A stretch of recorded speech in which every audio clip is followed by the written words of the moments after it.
in the second question, we should know some conditions which I am going to explain here.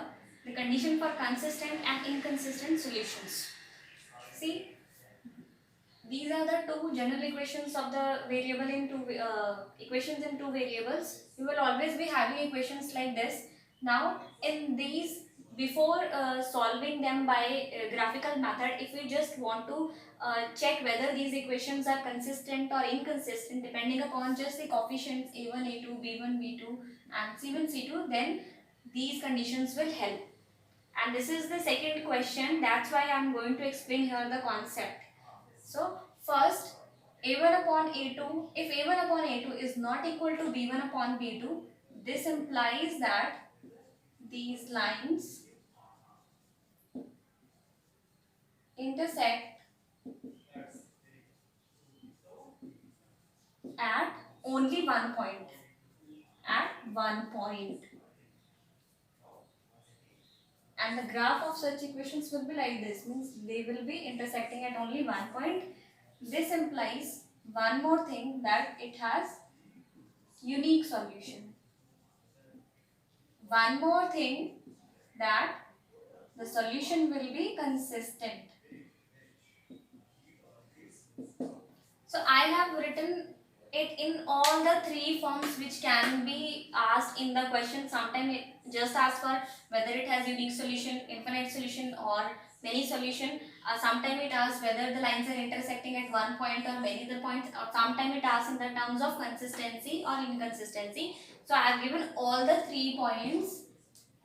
So second condition is now, if a1 upon a2 is equal to b1 upon b2 but it is not equal to c1 upon c2, this happens when these lines are parallel.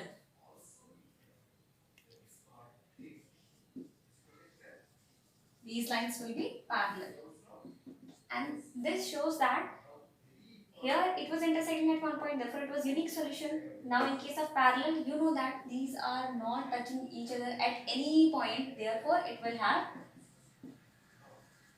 no solution. This is the condition for no solution.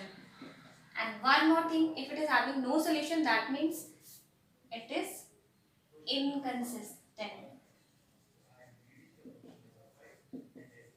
The solution will be inconsistent. Now let us come on to the third and final condition, in which a1 upon a2 is equal to b1 upon b2. Again it is equal to c1 upon c2. Means all the ratios will be same, all the 3 ratios will be same. This says that these lines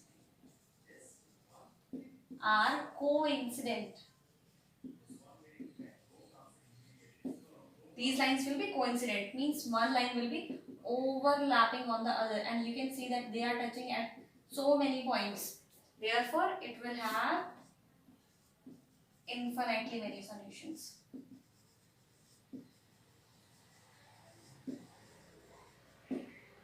And also it will be consistent.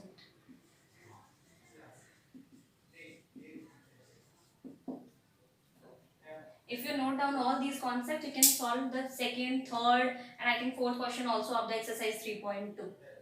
The second question is comparing ratios a1 upon a2, b1 upon b2 and c1 upon c2. We have to check whether these lines are parallel or coincident or intersect at a point. First equation is this. So we will use the concept that I have already told you just before this question. So this is a1, this is b1, c1, a2, b2 and this is c2. 3. And one more thing to be keep in mind here is in general equation there are always plus signs. So if this is negative, you have to take it with the b, means b1 will be minus 4. Similarly c2 will be minus 9. Okay. So let us now compare the ratios. a1 upon a2 is 5 upon 7.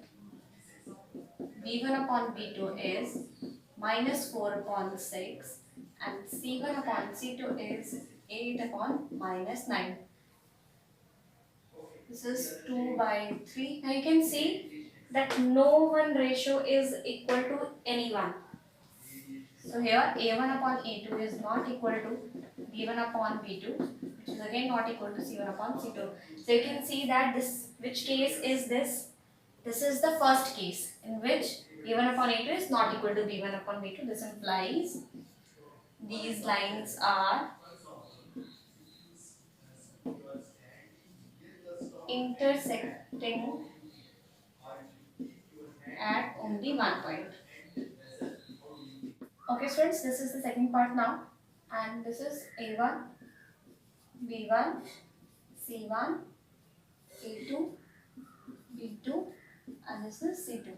Now let us write down the values. 9 upon 18, 3 upon 6, and 12 upon 24. Please cut them to the lowest term. Now you can see this is half, half and half. All are 1 by 2. That means these all are equal, and you know that when these three ratios are equal, the lines are coincident. Therefore, they will be having infinitely many solutions. Now the third part, A1, B1. B1 is negative, it will be minus 3. C1, A2, B2 is minus 1, and this is C2.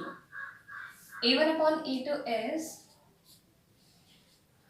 6 upon 2, B1 minus 3, this is minus 1, and C1 is 10, this is 9.